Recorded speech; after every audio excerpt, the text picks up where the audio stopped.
Friends, as we gather, I invite us now to listen to the peaceful sounds of Pachelbel's Gannon to prepare our hearts and minds for our service.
Good afternoon.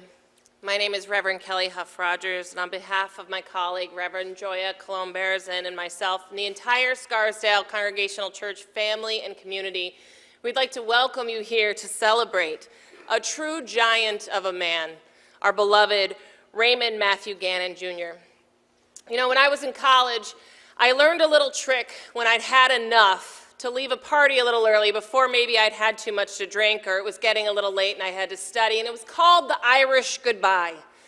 And I have to say that Ray pulled one big Irish goodbye on all of us, and we're all a little disappointed, but his ways and God's ways are not our ways. It's not for us to understand the moment or the day when somebody chooses to go to heaven. But we are here today to celebrate the fact that all of you people and all of us up here too have been impacted by this life. And we are here to celebrate that life and to spread that light that that life represented as far and as broadly as we can. So as we gather today, let's keep in mind that this is a time of joy as well as sadness. This is a time when we can release our pain and feel free to cry, but also remember to smile, because we will be sharing some fun memories of our good friend Ray today as well. And friends, again, this is a worship service. We lay everything bare before God, but if you happen to say a bad word, God forgives all. I promise you that.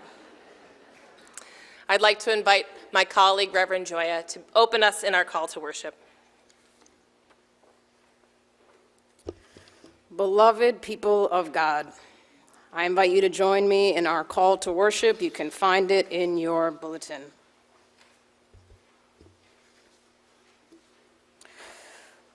Gracious is our God who hears our cries. We come here today to cry out with confident hope that God is listening to us. Loving is our God who comes to us in our grief and in our sadness. We come here today to feel God wrap us in a loving embrace, wipe away our tears, assure us that we are not alone. Transformative is our God who can turn grief into hope and sadness into joy.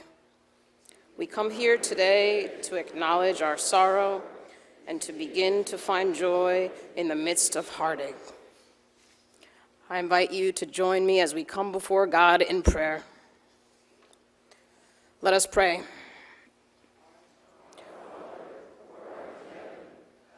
Be thy name.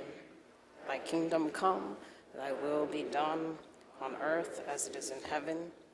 Give us this day our daily bread. Forgive us our debts as we forgive our debtors. And lead us not into temptation, but deliver us from evil. For thine is the kingdom and the power, the glory, forever and ever.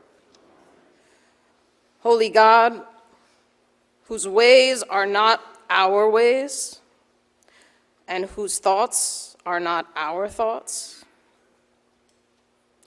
Our loss is too deep for words. Our hearts are heavy. Through the veil of our tears and the silence of our emptiness, assure us again that we may hold fast to your presence and your goodness and the hope of life eternal.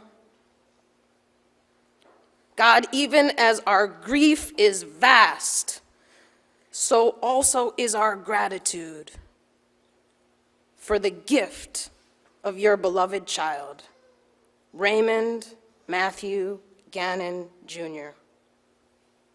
May he know the peace he so earnestly sought on earth with you in heaven. We are thankful because we belong to you, and we know that you're a God of mercy whose heart is aching along with our aching hearts. You know our needs before we ask, and you hear our cries through lips that are unable to speak. God of all mercies and of all comfort, in tender love and compassion, embrace all those gathered here today. Be their refuge and their strength, an ever-present help. Show them the love that passes all human understanding, and help us all testify to that ever-present love. Amen. I'd like to invite up Ray and Susan's niece, Kelly Moex, to read a portion of the last canto of Paradiso by Dante Alighieri.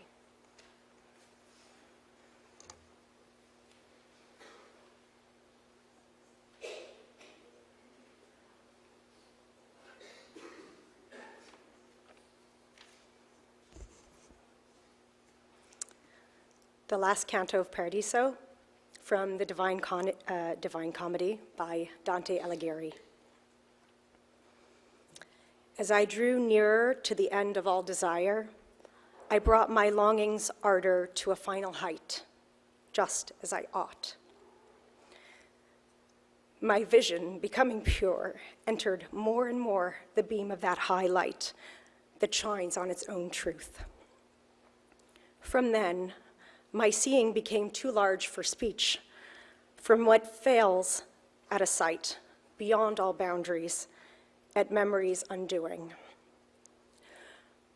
When the dreamer sees, and after the dream, the passion endures, imprinted on his being, though he can't recall the rest. I am the same. Inside my heart, although my vision is almost entirely faded,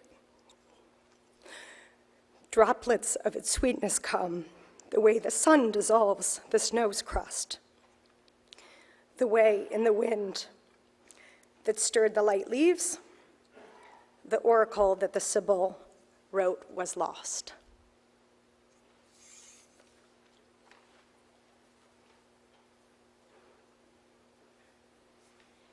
I invite us all now to stand in body or in spirit using one of your pew hymnals to sing our hymn, God Be With You Until You Meet Again, number 540.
You may be seated.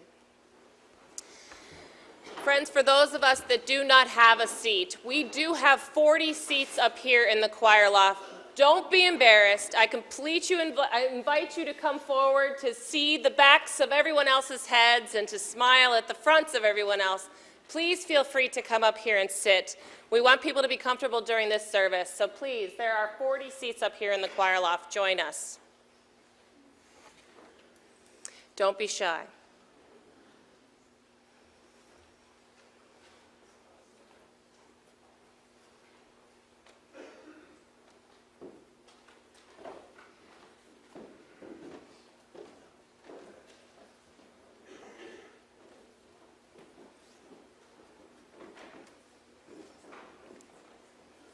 And I'd like to invite another niece of Ray and Susan's, Catherine Mamos, to come forward and to read Walking with Grief.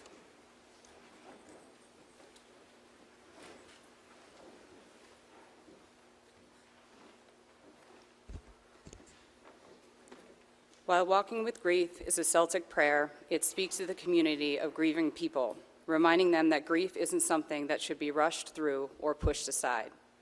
Do not hurry as you walk with grief. It does not help the journey. Walk slowly, pausing often. Do not hurry as you walk with grief. Be not disturbed by memories that come unbidden. Swiftly forgive and let Christ speak for you. Unspoken words, unfinished conversations will be resolved in him. Be not disturbed. Be gentle with one who walks with grief. If it is with you, be gentle with yourself. Swiftly forgive, walk slowly, pausing often. Take time, be gentle as you walk with grief.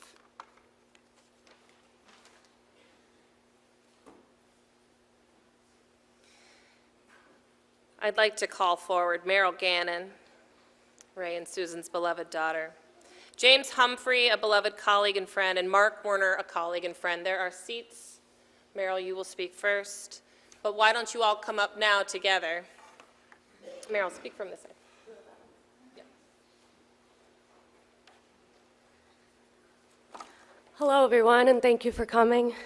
I know my dad is watching over us, appreciating all of you for showing your love. What a guy, right?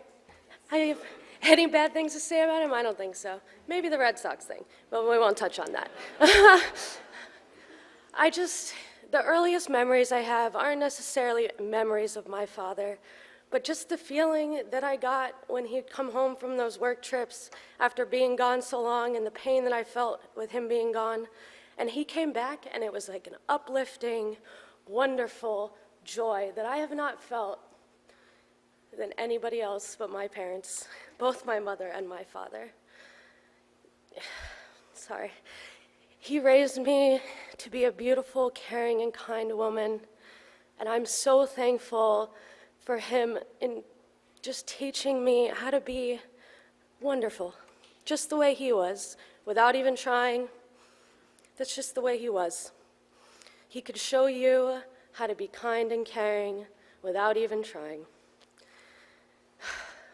There are so many fond memories I have of my father. He's the only one that can make a dad joke that would actually make me laugh.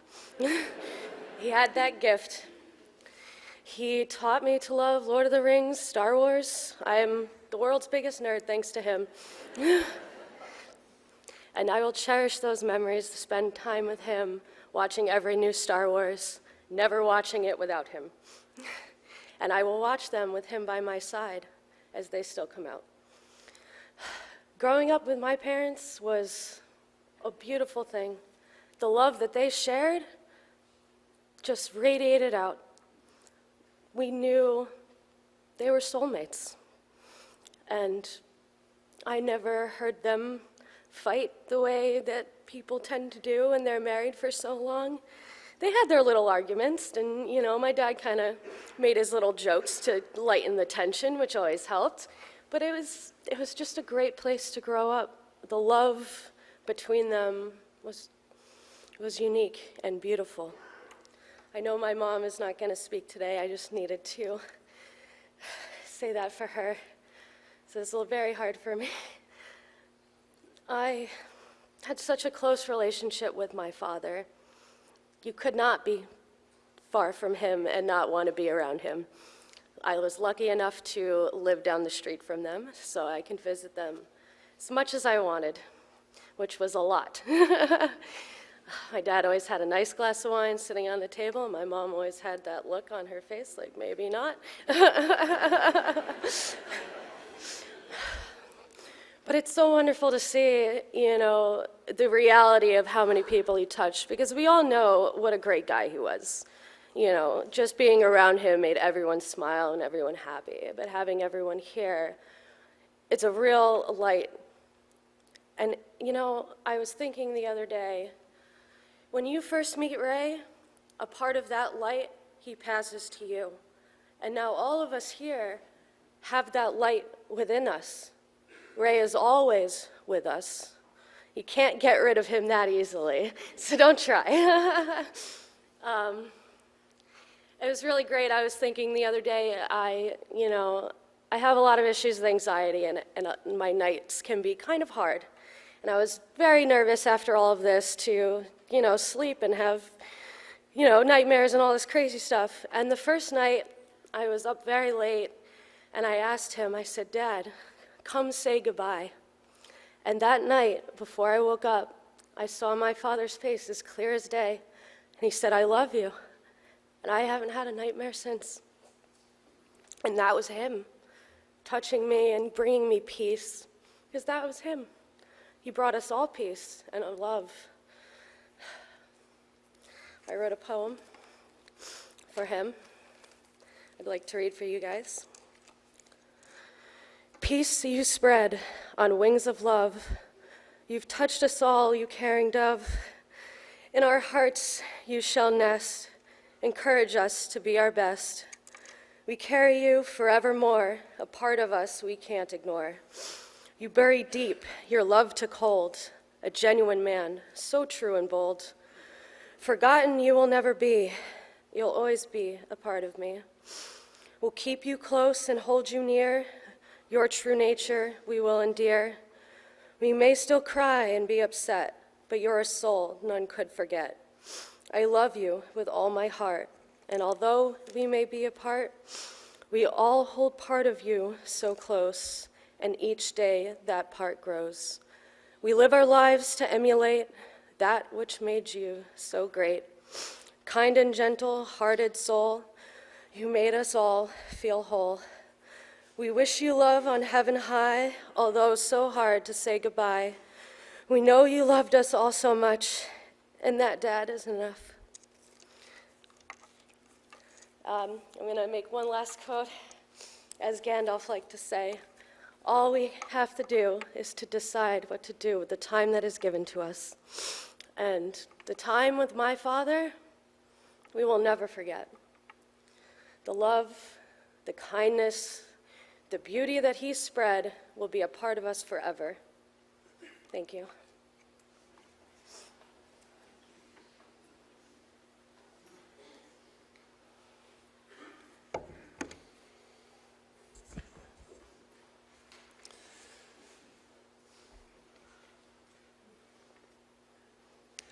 When I was just a few years out of college, I had my eyes set on a firm called Ernst & Young. I had gotten the interview, and then the call came in on the decision, and it was a guy named Ray Gannon. And he had called to let me know that I didn't get the job. Not a great start to knowing Ray, but solid proof that even that type of unusual start with Ray could result in a quarter century of friendship. Now, one of Ray's great gifts was knowing people. And though he couldn't possibly have known me very well after one brief interview, he had already sized me up well enough to give me exactly what I needed in that moment in time. He shared with me that there'd been some conflict of interest with my employer in E&Y that had an unscalable barrier in hiring me. As I persisted in looking for some path forward, he also painted a very clear picture of the no-win situation no-win scenario I was in with him. Ray let you know the hard truth. He didn't cover it up. But through his honesty, I committed to one difficult path to get me that job. And Ray, a man of great integrity, couldn't not hire me after that. Entering E&Y at the time, you found a mix of really great people, but you always knew the weight of that firm that you had joined, a near century of old organization with more than 100,000 people working in every country across the globe. And they all seemed like they were smarter than you were, from a better background, or had more relevant experience. So to succeed, we all showed up to the office being better versions of our corporate selves. But our leader, Ray, he showed us every day how to just be our authentic selves. See, at that time, Ray wasn't from the corporate world or public accounting or any of the things that you think you'd need to have to be at E&Y. We all knew this because Ray shared so many stories about his life, which honestly no one else did. We learned about who he was, a good kid growing up with some issues with the nuns in school. He was later a reformed hippie who rode his bike all over the place. He loved great music, and we definitely knew that he was from a place called Pawtucket. Everyone knew that, and we learned how to pronounce it correctly. And we learned other things about Rhode Island, like the cachet that came with single-digit license plates. We heard all of those stories and loved all of them. Ray showed us how his own success came from being who you were. He went into client meetings, and we watched how he handled all these big personalities. He connected with everyone around him through his masterful way of explaining things by just telling a story. You learned a lot by watching and listening. And what none of us younger ones knew when we were assigned to Ray was that we had truly been given a golden ticket of learning and lifelong mentorship. Alex, Rachel, Cynthia, Glenn, myself, and so many more. And stepping back and thinking about this, we really were a ragtag bunch of mentees. We had almost no shared experience in life or work, nothing really in common, and yet we were his team. Ray didn't care about those differences. He saw them as strengths that he could apply to different situations, and he taught me how to leverage diversity of people and their skills. Alex McLean wrote something online last week about Ray that we all remember. Countless evenings when Susan would call his office, a call he always took. The call always was the same, phone between his shoulder and his ear. He'd pull out the tattered train schedule from his briefcase, look at his watch, look at the schedule. I'll be on the 6:20, honey. I'm just finishing up something here.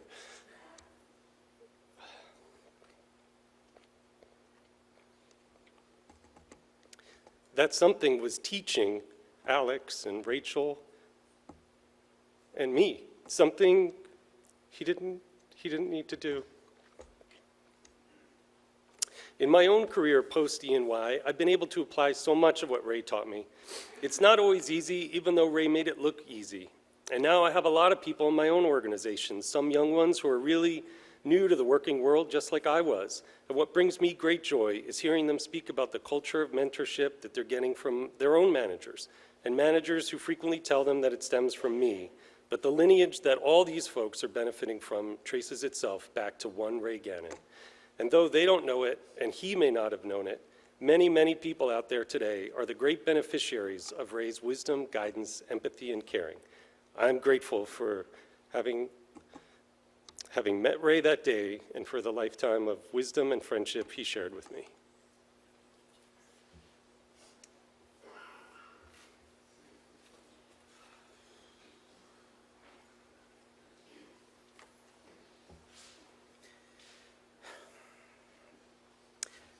So I have some prepared remarks, but driving over here, thinking about Ray, I'm calling an audible on myself. And I got to tell you about some stupid stuff Ray would talk about.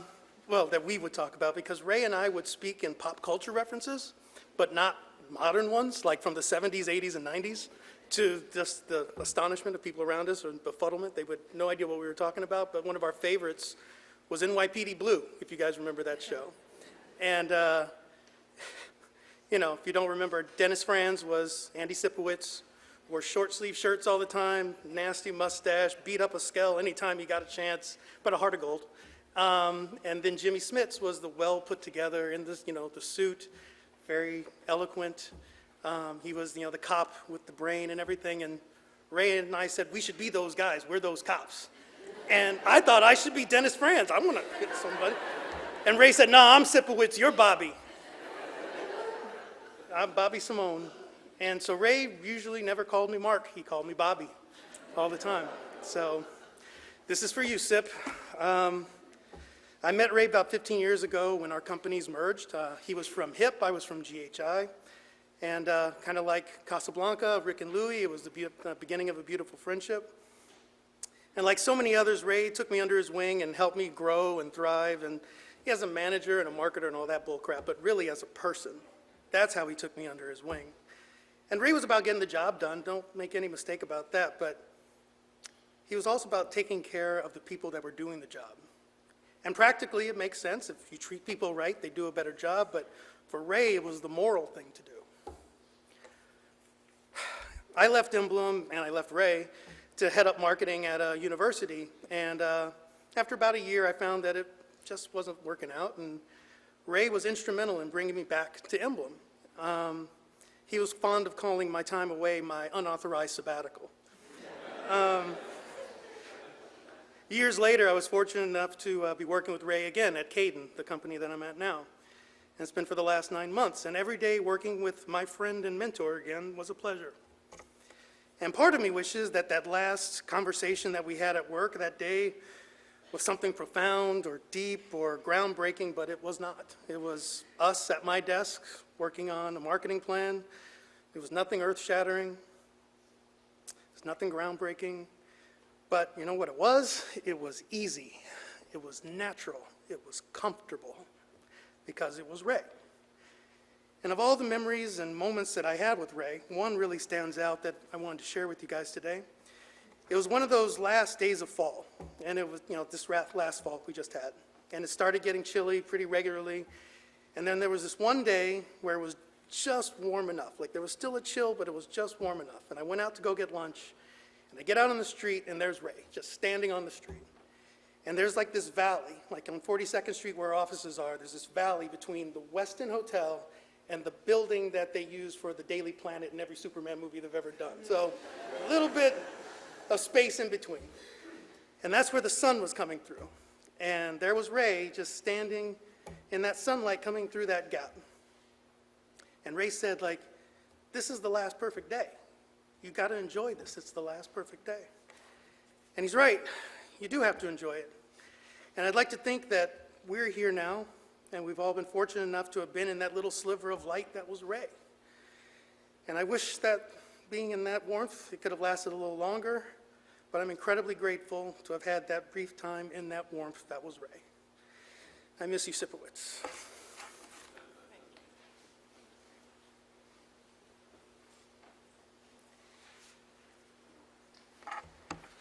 I'd like to invite us again to stand in body or in spirit to sing hymn 339, Be Thou My Vision.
I'd like to now invite forward Thomas Gunning, one of Ray's many cousins, Pat Gannon, his brother, and Helen Gannon, his sister.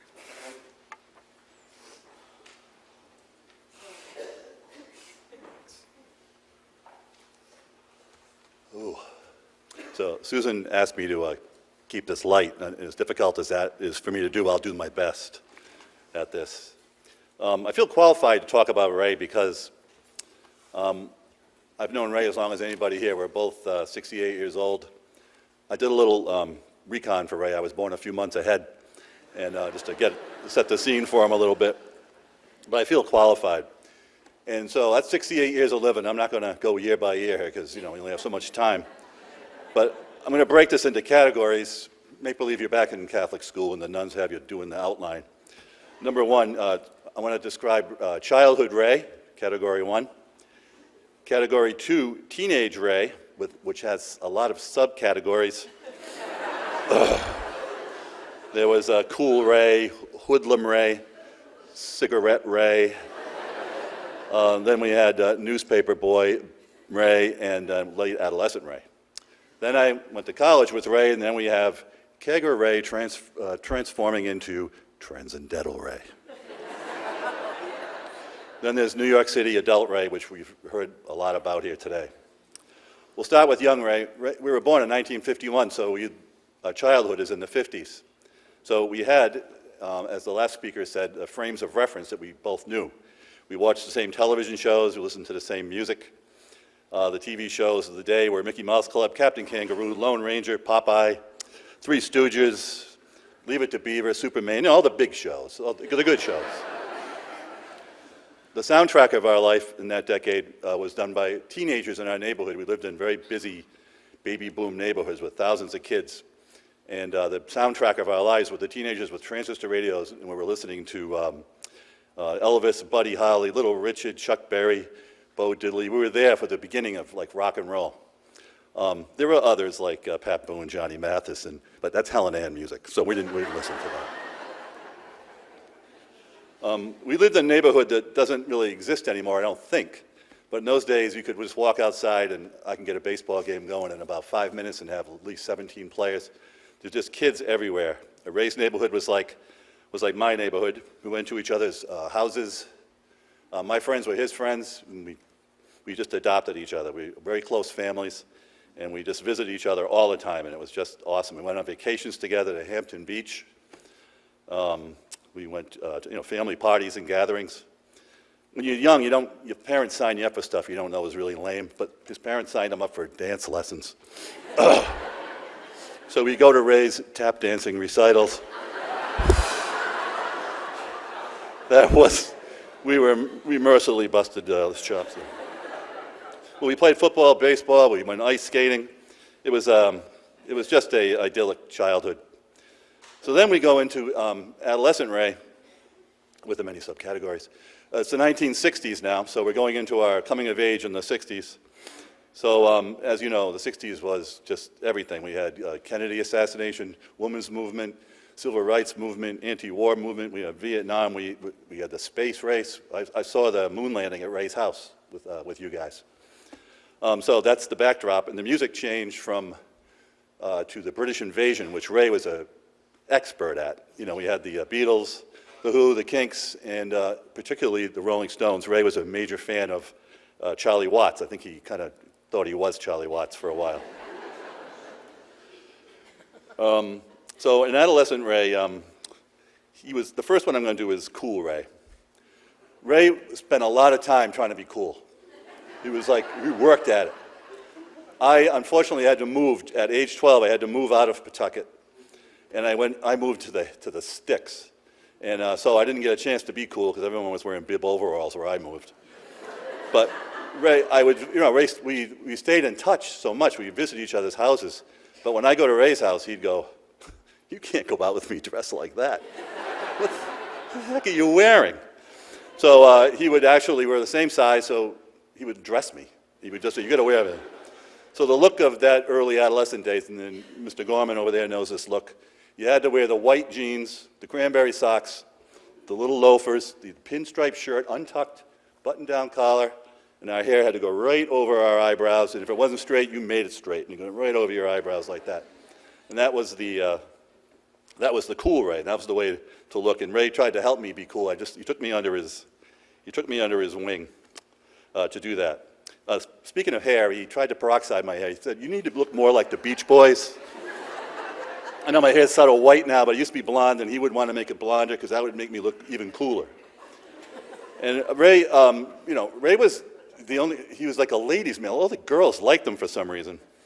And girls were like calling his house. I couldn't believe it, because girls didn't call my house. So he had the hair, he had the records. Then we moved down to Ray secretly. I don't know if any of you guys know this, but he secretly wanted to be a hoodlum. So this outfit I just described, the opposite of that, in Pawtucket, we called them Mondos. So the opposite of we were called collegians, and the Mondos were the bad guys. So Mondos wore black boots, black pants, black shirts. They put like product in their hair. It was like unbelievable. They slicked their hair back. They even had taps on their boots. And they did a lot of things they did a lot of swearing, a lot of spitting. So there's a corner up on Central Avenue and Newport Avenue in Pawtucket. There's a little corner, a drugstore there. I can't remember the name of it. And Ray would meet the Mondos there, and he'd bring me with him. He'd tell me, don't say anything to these people, just shut up.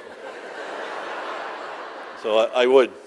But what would happen is we do this, a lot of spitting, putting swear words in places I'd never heard before. And I don't know about the spitting, but they would try to spit across Newport Avenue. And I don't know if Mondos have more phlegm, but I couldn't get the phlegm up. So I tried to, it was like a Woody Allen, I tried to spit and I get out of my shoe, it would be bad. So, and he also, there's no texting back then, but for some reason this pack of guys knew when this pack of girls about a quarter of a mile down Central Avenue were coming. So we just mobilized, and we were walking, and I'd be like, little teenage guy going, ooh, we're gonna meet girls, this is gonna be awesome. So we're walking along, and here comes a pack of girls, and then no one says anything to anybody. They just give us the nod. So that was like Ray kind of wanted to be a Mondo, but he was working on his identity, which we all are when we're adolescents. Now let me just go to newspaper boy Ray for a second. Uncle Ray always knew the value of a dollar and the value of hard work. So he got Ray this paper route, and it wasn't any penny ante paper route. It was like 100 and some papers. And if I was visiting Ray, well, we'd do it together, and it was a major job. It took us like hours to deliver the papers. But Ray's the only newspaper guy I know that was $100,000 in debt at the end of the first fiscal year. He could deliver the papers, but he just couldn't collect. And some of those houses he was going to, he'd send me in, and the guy would go, get lost, sonny boy. You want money?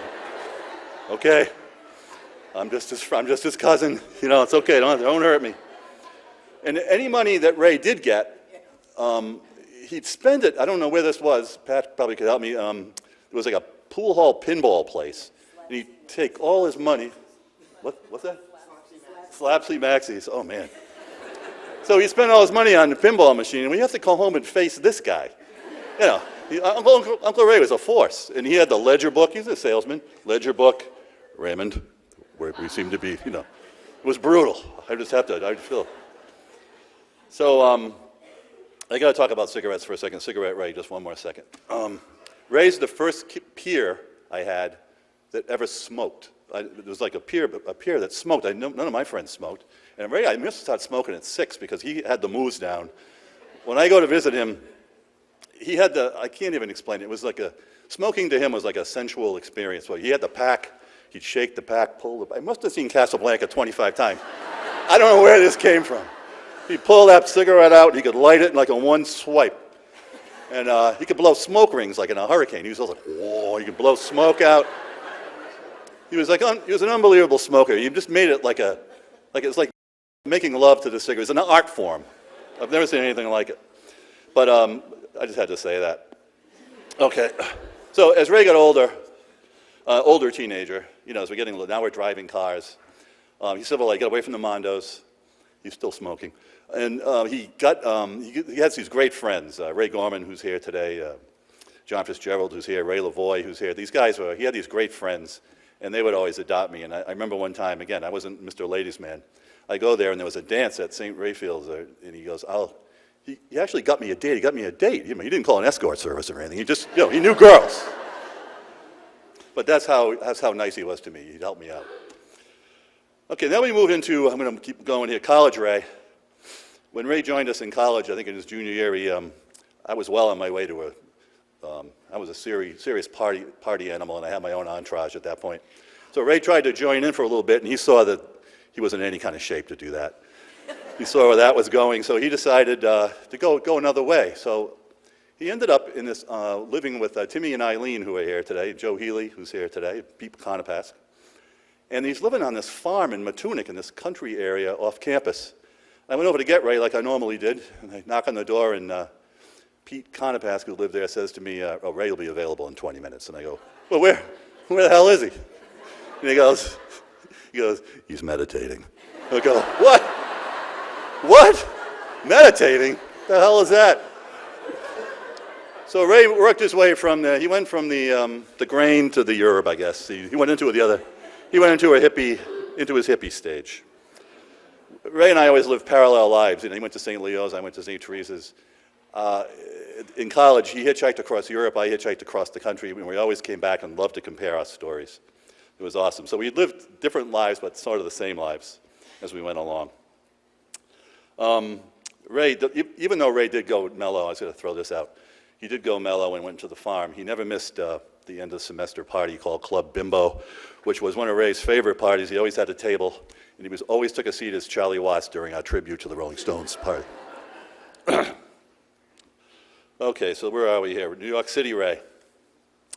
New York City Ray was just visiting Ray to me. We couldn't, we're far apart, hours away. So I see Ray at family parties, weddings, anniversaries, school reunions, never missed it, Club Bimbo reunions. He never missed them. Golf tournaments. And we went to each other's homes. And we, again, lived opposite lifestyles. So New York City is like Pawtucket times 50. And I lived in Kingston, and I moved to Cape Cod, which is even more rural. So when we go to each other's houses, I remember sitting on my porch overlooking, Cape Cod Bay, and he go, we're living like opposite lifestyles. You realize that, don't you? And I went, yes. And I've been to his place in New York, and he and Susan's place in New York, and we just appreciated each other's. When we go to New York, Susan and Ray would take us to the best restaurants, give us a history. He'd love the history of the city. He'd break it all down. You come to Cape Cod, I stick him on a raft, send him in the bay. But, my wife is a writer. She's an author, and she'd come to New York to see her agent or editor, and Susan and Ray always met with us and always took us out. We were at 92Y the last time we came up here, and they got us a taxi and everything to get back to it was awesome. So I'm just going to talk about Ray and I. Ray and I really got along. I don't think we ever looked at each other the wrong way, ever. But that didn't mean we didn't bust each other up. Now, I don't know if you can tell by this speech, but I'm kind of overt. I'm kind of like right there in your face. Ray was much, much more subtle. But we were both effective, I think, at giving each other a hard time. So if I can give you a couple of examples. We're at the 25th college reunion, and we're at this idyllic setting. It's called the Coast Guard House in Narragansett, overlooking Narragansett Bay. It couldn't have been a nicer time. And diagonally across the street is this dive called the Neptune, where we used to go to in college. Somehow I commandeered the entourage to, let's go to the Neptune and let's see what it's like. So we leave this great party, we go to the Neptune, and it's even worse. There's like dirt, the floor is sticky, tables are gooey. There's a guy with a guitar with an early karaoke machine playing the drums, and he's playing Bad, Bad Leroy Brown. And it's really bad, and it's really depressing, and then two of our entourage get up. I'm not going to throw them under the bus. Yes, I am. Sally and Ray Lavoie get up and start dancing. So Ray comes over to me. He's had enough. Puts his arm around me and goes, once again, Tommy, you've led us to the lowest common denominator.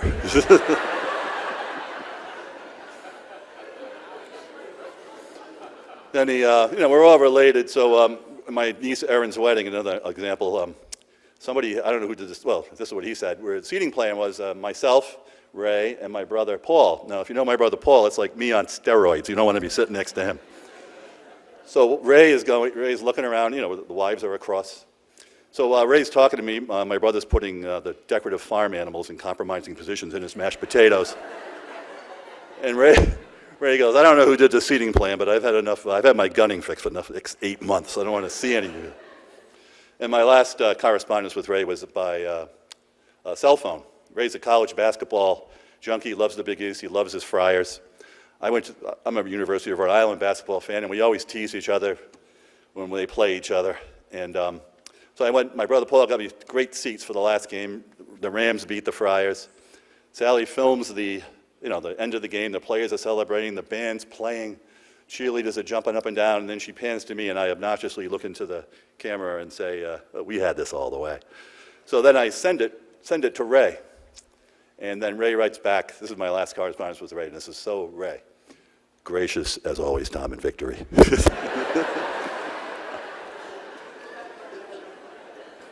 Yeah.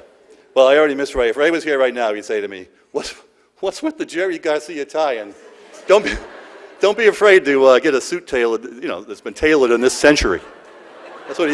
I know that's what he would say to me right now. That's how it goes. So, in conclusion, Ray was cool, but it was much cooler to know him. Thanks.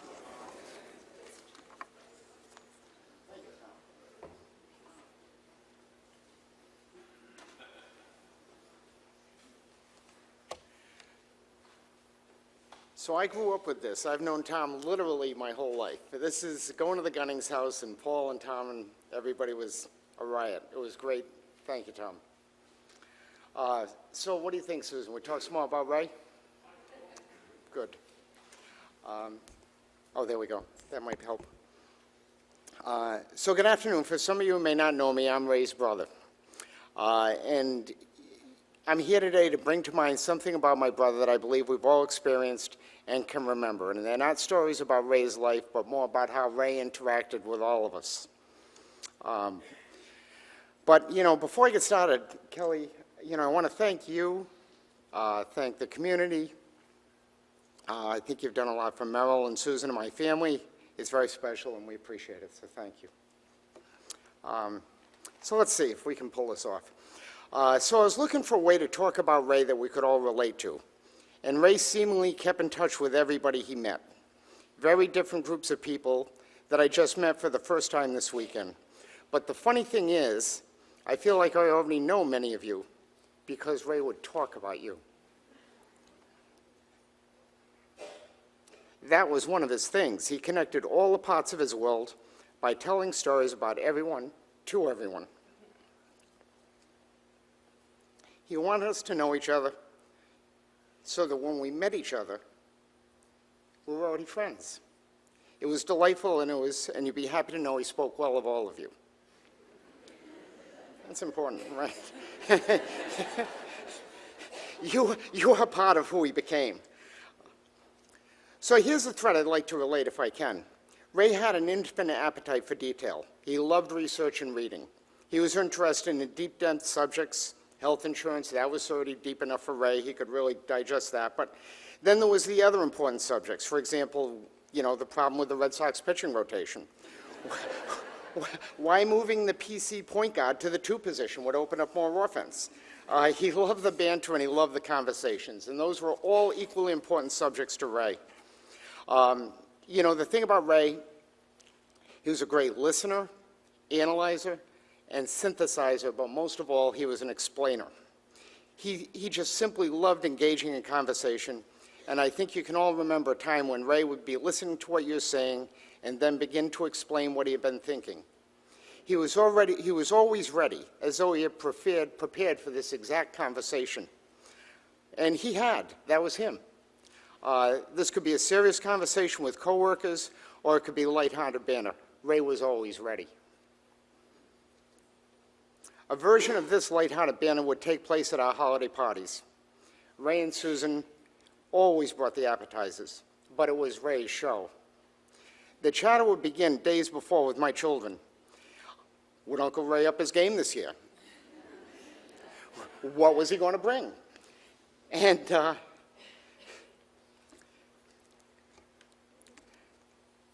let me see if I can find my place here. And Ray, God love him, always delivered, not just with an array of cheeses, prosciutto, figs, truffle, brie, right? And the right wine for the occasion.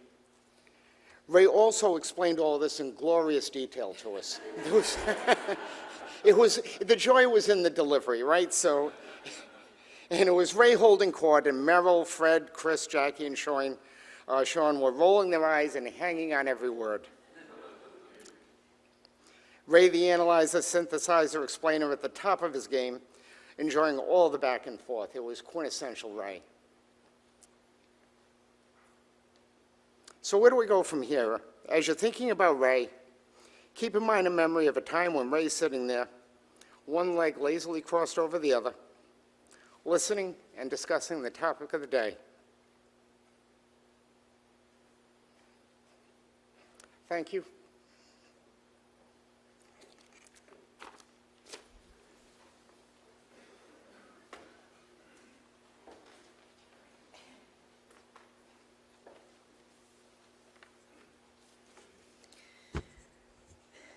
Well, before I begin, I want to acknowledge our broken hearts. We had no time to say goodbye, and so today we are all here so that we can say our collective goodbyes, sending Ray so many thank yous and all our love. Now let me introduce myself. I'm Helen. I'm Ray's older sister. Ray would really want you to know this. He loved introducing me as his older sister. He would say good things about me too, but he definitely wanted you to know that I was older and he was the younger. And I know Ray would approve of my introducing myself to those of you who don't know me in this way. He was only 19 months younger, but, you know, I was older. So, now a little more about Ray from me. In many ways, my brother Ray was larger than life. After all, he was the tallest person in our family. He was also that little kid from Chaplin Street who liked to play with his friends and shoot hoops in the driveway. But most of all, Ray loved. He loved my mom and dad and Pat and me in the very special way that we love him. He so admired my mom and dad. He tried to emulate their determination to get in there and pitch the best ball in the best way they could, which was with warmth, humor, and love. Most of all, Ray loved Susan and Merrill. He adored Susan and Merrill. Nothing in the world made him happier than making Susan and Merrill happy. The first thing Merrill said to me after was, "He was the kindest man I ever knew." What a wonderful thing to be able to say about your father. And Susan said, "He really was the love of my life. I was the luckiest woman in the world." I am sure everyone here today could come up here and tell a story about Ray, one that was really funny and one that was equally poignant, because at heart, Ray was very funny and very kind. And he just loved to laugh. You may or may not know this, but my brother Ray loved to give directions. Ray was really good at giving directions. It was one of his superpowers. Ray once told me that his dream job would be to open a corner store in New York where people could come in to ask for directions.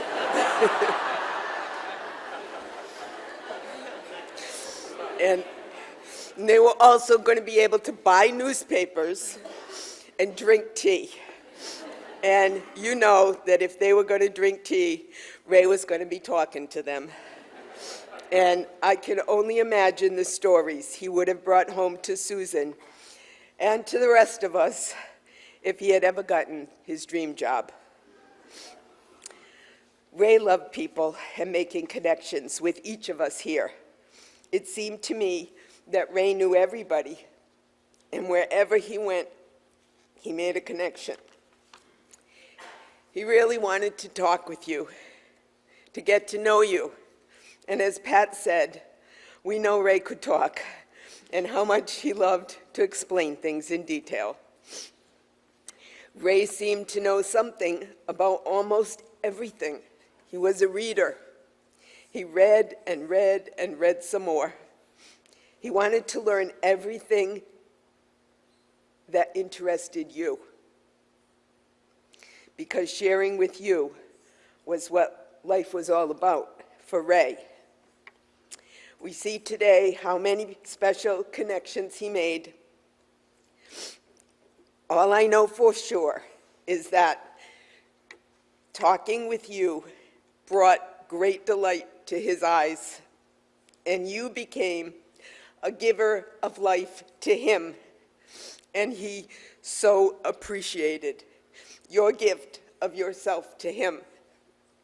In closing, I want to tell you one more story. Quite a few years ago, Ray and I had a conversation, probably around the holidays, conversation about what heaven was going to be like for the Gannons. And he told me that heaven for us was going to be good seats at good games. And we know now that Ray has a really good seat. And we know that he played a really great game. Thank you.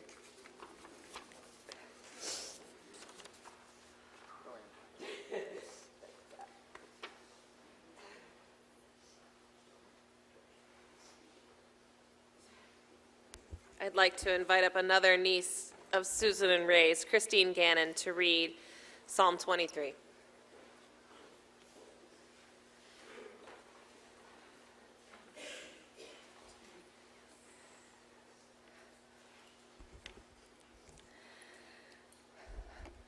The Lord is my shepherd, I shall not want. He maketh me to lie down in green pastures. He leadeth me beside the still waters. He restoreth my soul. He leadeth me in the paths of righteousness for his name's sake. Yea, though I walk through the valley of the shadow of death, I will fear no evil, for thou art with me. Thy rod and thy staff, they comfort me. Thou preparest a table before me in the presence of mine enemies. Thou anointest my head with oil. My cup runneth over. Surely goodness and mercy shall follow me all the days of my life, and I will dwell in the house of the Lord forever.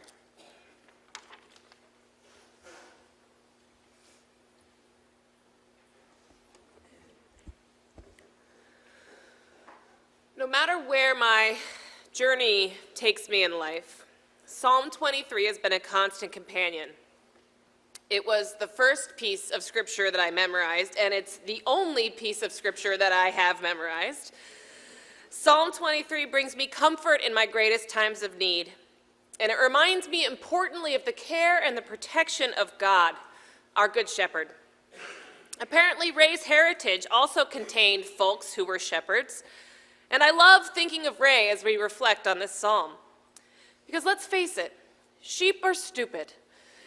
And domesticated sheep are entirely dependent upon the shepherd for everything, for food and shelter and protection. And in many ways, Ray was like a shepherd to me and to many of you. In this congregation, he has held every leadership position possible. He was our moderator, he's been a trustee, he's been the chair of nominations. Ray has worn every hat. He was on my search committee, and he helped to ensure that Scarsdale Congregational Church called me as their next senior pastor. And serving alongside of him for the last 2 years has been one of the greatest joys of my life. Ray was like a shepherd to his beloved daughter Meryl. Ray's relationship with Meryl brought him so much joy, and he couldn't have been prouder of you.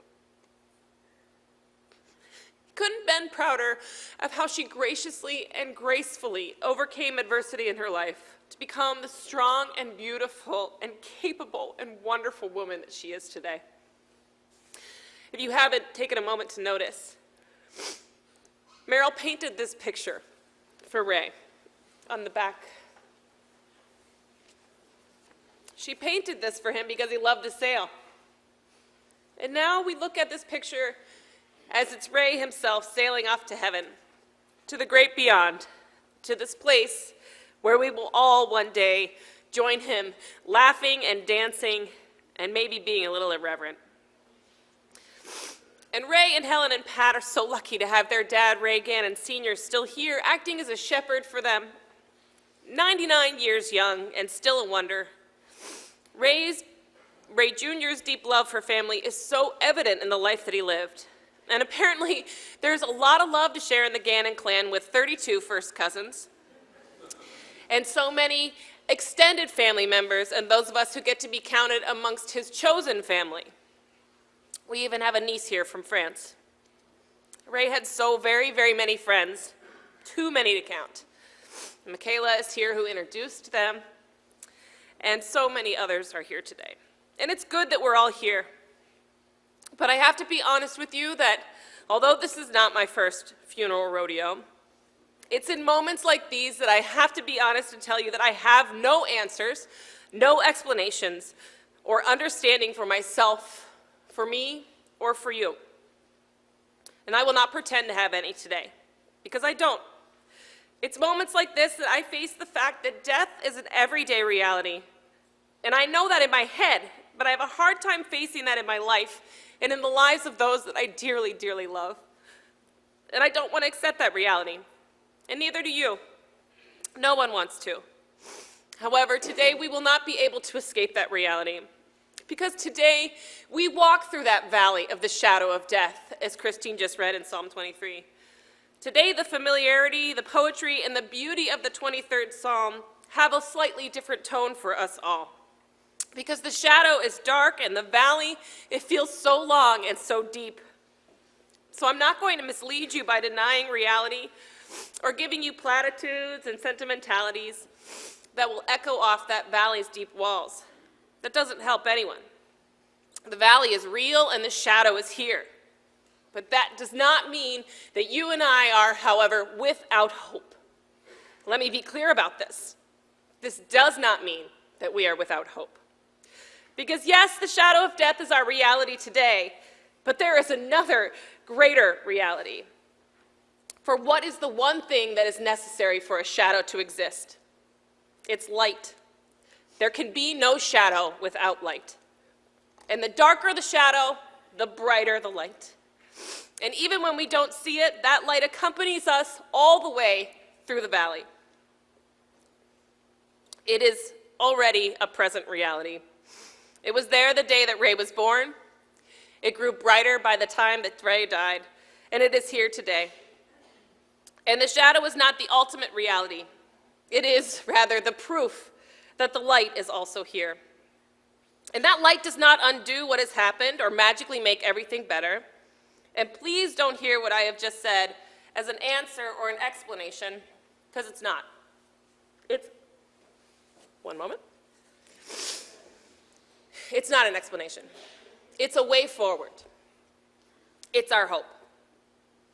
I don't know where or when it'll happen for you, but I promise you this. There will be moments when you catch glimpses of the light, and the day will come when that light will pierce this dark shadow. And I've experienced that in my own life, and I've seen it happen in the lives of others. And as we've all just listened to all of Ray's wonderful stories about how this light pierced his life again and again. That light has been with us from the beginning. It's trustworthy. It never fades. And the shadow cannot overcome it or extinguish it. So until the day comes when the light pierces the shadow, and it will, our challenge, our hope, and our way forward is to put one foot in front of the other. I know that's easier said than done. Sometimes it takes all we have just to take the next step. But that's why we've got to stay close. That's why we need to remain a community and walk together to continually remind ourselves and one another that a shadow cannot exist apart from light. Now, some of us might call that light God or Jesus, and others of us might speak of the divine, the holy, the mystery. Maybe you receive it through transcendental meditation. Maybe you receive it by visiting us at church sometimes. Others understand it as the power of resurrection. Isaiah spoke of it as the Spirit of the Lord God bringing good news, binding up the brokenhearted, and comforting those who mourn. Because God never promised us that we wouldn't experience suffering in this life. But God did promise to be present when we do experience suffering. So when the light does break through your grief, know that that is God who has promised you that this light would come. And I find it so comforting somehow to know that Ray is now forever in a place that is utterly bathed in and full of light. There will be no more shadows for Ray. You know, it's a way that we can all honor him, to let our lives reflect his light. And these things always come to pass. But all of the speakers that were here today and all of the people that lifted up stories about Ray, we seem to have all had this thread of light, not planned, not in any way prescripted, just the way it is. And that's Ray.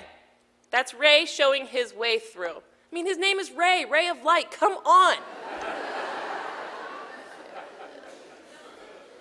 So let us all do our best to live our best lives in honor of him. Ray, one of a kind, a true honor to call you my friend. Amen. I'd like to invite Gannon McHale to come and sing for us The Parting Glass.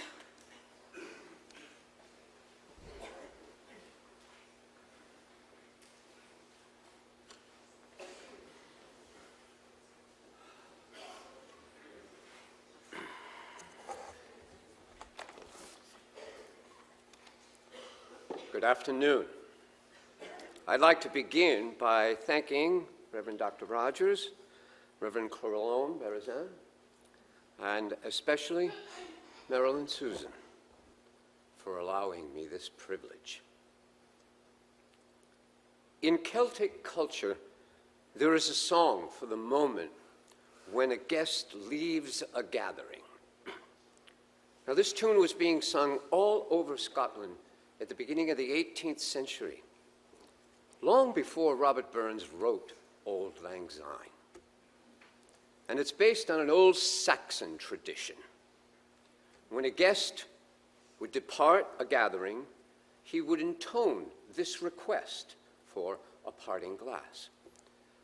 And then he would mount his horse, and the host would present him with one last drink to fortify him on his journey home.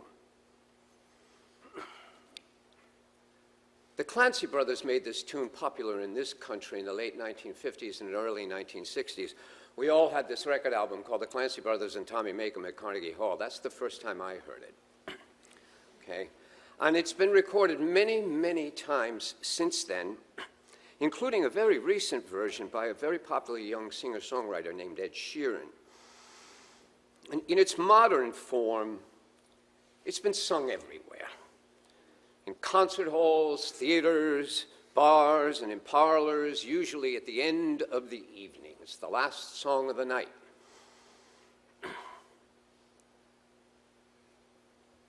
Now, in moments like these, I truly believe that it helps to be of Irish descent. And for those of you who are here today who unfortunately cannot claim that privilege, worry not, worry not. Let me bring you and all of you here into the parlors of our Irish childhood. Those parlors were on Kelton Street. They were on Chaplin Street. They were on Oakland Avenue. They were on Ashton Street, where there was a piano and Mrs. Thurber who could play it. And there was even a basement on Gate Street that was almost big enough to get us all in. And in all of those gatherings, there would be storytelling, and there would be singing. Before the night was over with, they would be singing. Usually it would start earlier rather than later, and the prime culprit, to begin it all, would be my uncle. Because my uncle has a song for everything, and he always has, okay? My uncle would sing, my father would sing. My father had a great baritone crooner voice. My mother had a glorious voice. She sang all around the house all the time. She would join in, my Aunt Helen would join in, I would sing, we would all sing together. I don't recall Raymond doing too much singing. But of course, if quick-witted Ray was right here, he'd come right back at me and say, and there's a good reason for that, Bill.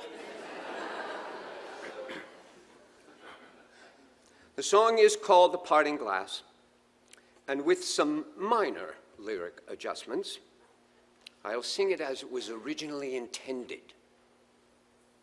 It will be my voice, but I would like you all to imagine, close your eyes if you have to. I'd like you to imagine that it's Raymond. Raymond has departed our temporal gathering here on this earth, and this is his farewell to all of us.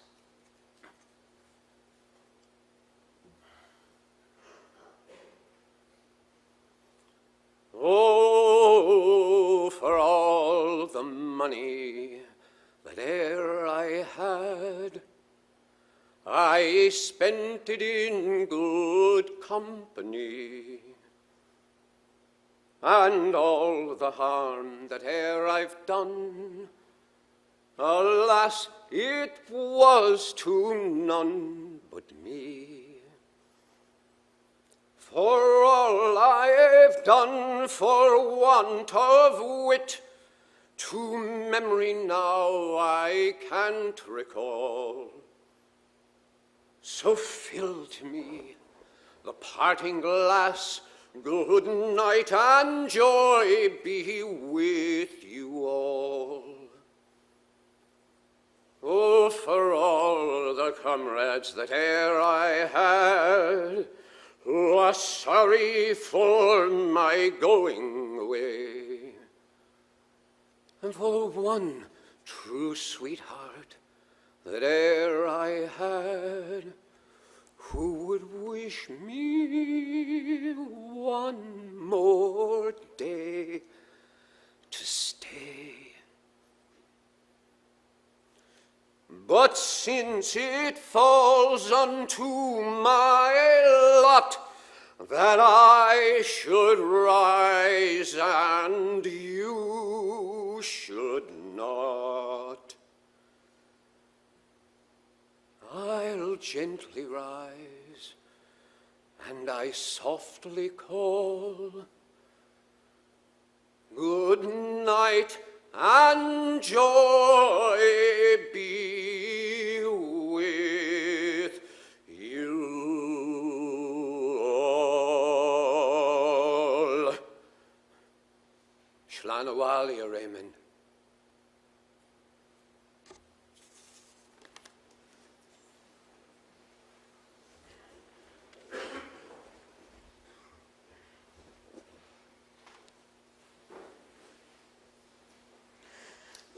Friends, at this time I invite you to center your hearts and your spirits, surrounded by the love of God, as we say this prayer of commendation.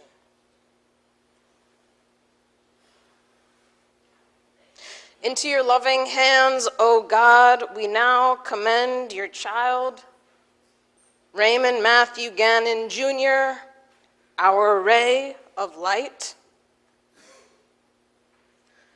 Depart, O beloved,